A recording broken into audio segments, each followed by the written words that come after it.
అసలు మీరెవరో నాకు తెలియదు, మీ స్వరం నేను ఎప్పుడు వినలేదు అంటే వాళ్ళు చేసిన ప్రార్థనలు ఏమి దేవుని సన్నిధి చేరలా.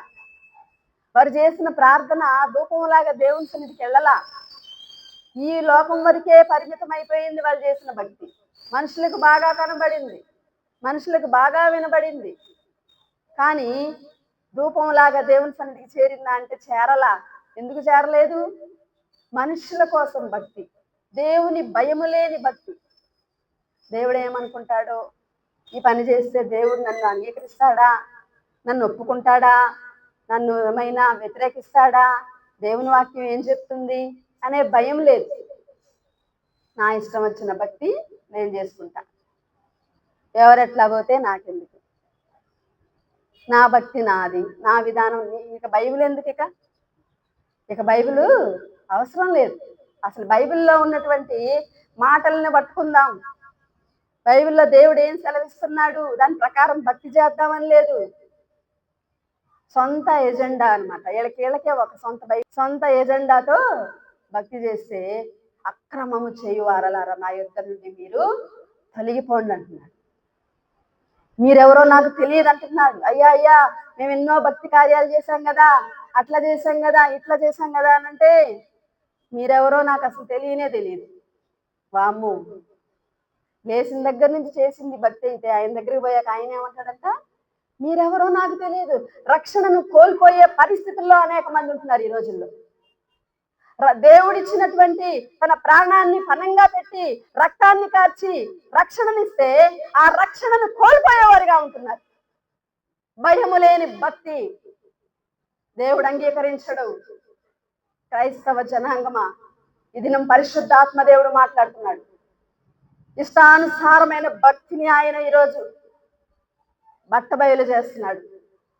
ఈ రోజైనా నీవు సరిదిద్దుకో. యెరూషలేమా యెరూషలేమా, నేను నిన్ను దర్శించిన కాలాన్ని నువ్వు ఎరగకుంటివి. ఈ రోజైనా నువ్వు ఈ సమాధాన సంగతులను దృష్టించు. ఎన్నోసార్లు నా రెక్కల కిందకి నేను తీసుకోవాలనుకున్నాను, నీవు లోబడలేదు. దిద్దుబాటు నీకు అసహ్యము, సరిదిద్దుకోవడం నీకు ఇష్టం లేదు, నీ మార్గములే నీకు ఇష్టంగా ఉన్నాయి. ఈ రోజైనా ఈ సమాధాన సంగతులు నువ్వు విన్నట్లయితే, ఈ రోజైనా ఈ సమాధాన సంగతులను తెలుసుకొని నువ్వు మారు మనసు పొందితే ఏం చేస్తాను?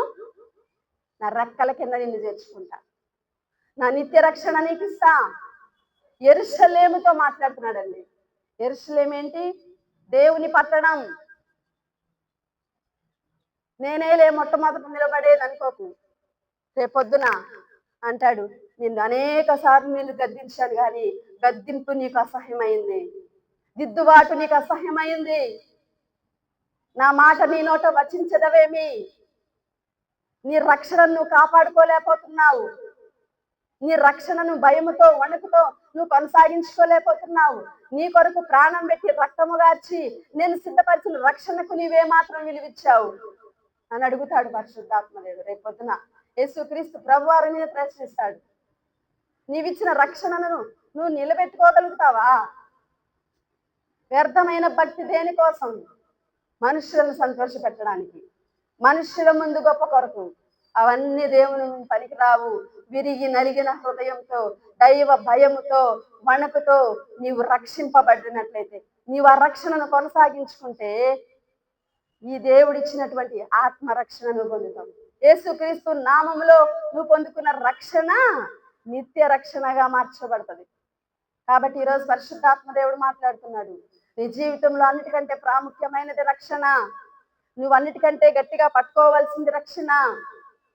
నువ్వు అన్నిటికంటే ప్రాముఖ్యమైనటువంటి విషయంగా ఎంచవలసింది రక్షణ. నువ్వు భయపడాల్సింది రక్షణ, నువ్వు వణకాల్సింది రక్షణ. మిగతా అన్ని ఆటోమేటిక్గా వస్తుంటాయి, పోతుంటాయి ఆశీర్వాదాలను, అవి కాదు ముఖ్యం. నీ రక్షణను నువ్వు కొనసాగించుకోగలుగుతున్నావా లేదా? నీ రక్షణను నువ్వు ప్రాముఖ్యమైనదిగా ఎంచుతున్నావా లేదా? ఈరోజు క్రైస్తవ సమాజాన్ని పరిశుద్ధాత్మదేవుడు అడుగుతున్నాడు, నీ రక్షణ అంటే నీకు భయం ఉందా? నీ రక్షణ అంటే నీకు వణుకుందా? దేవుని రక్తాన్ని నువ్వు ఎలాగా చూస్తున్నావు? పాదాలతో త్రొక్కేవారు ఉన్నారంట దేవుని యొక్క, యేసు ప్రభు యొక్క రక్తాన్ని. అపవిత్రమైనదిగా చేసేవాళ్ళు ఉన్నారంట. ఏంటో తెలుసా అది?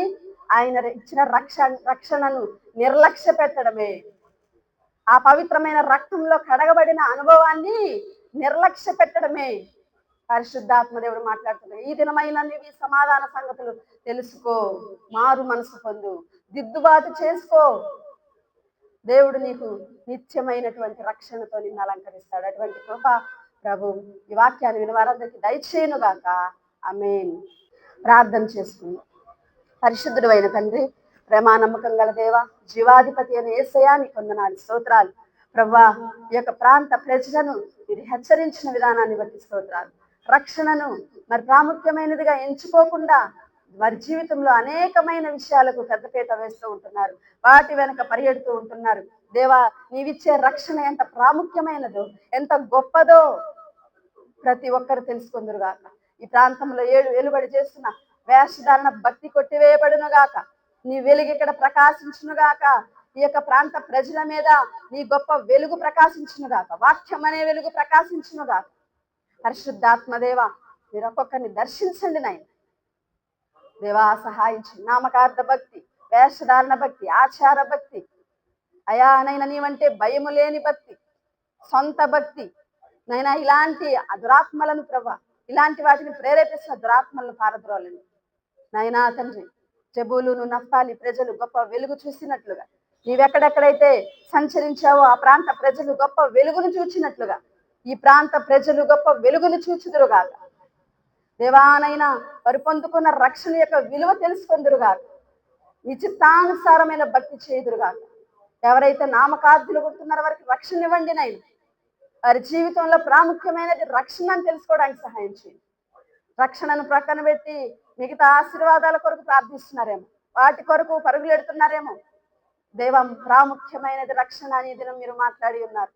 ఈ వాక్యాన్ని ఉన్న ప్రతి ఒక్కరు కూడా ఇతి గొప్ప రక్షణ పొందుకుందురుగాక. నైనా నీతో సమాధానపరచబడుదురుగాక. నీ వచ్చే వరకు నైనా వారి రక్షణను భయముతో వణుకుతో కొనసాగించుకుందురుగాక. సహాయం దయచేయమని నైనా, ఎవరెవరు ఏ అవసరంలో ఉన్నారో, ఎటువంటి ఇబ్బందులు ఉన్నారో మీరు జ్ఞాపకం చేస్తున్నారు నైనా. నీ కృప సహాయం అనుగ్రహించు. ఈరోజు మీరు జరిగించినటువంటి ఈ యొక్క నైనా కూడికను బట్టి స్తోత్రాలు. పరిశుద్ధాత్మదేవ, మీరే ఈ యొక్క కూడికను జరిగించినందుకు స్తోత్రం. వందనాలు, స్తోత్రములు చెల్లించుకుంటూ మహిమ ఘనత ప్రభావములు మీకు ఆరోపిస్తూ మా ప్రభు మా రక్షకుడైన యేసుక్రీస్తు నామమున స్తుతించి ప్రార్థించి అడిగి వేడుకొనుచున్నాము తండ్రి. ఆమేన్. ఆమేన్.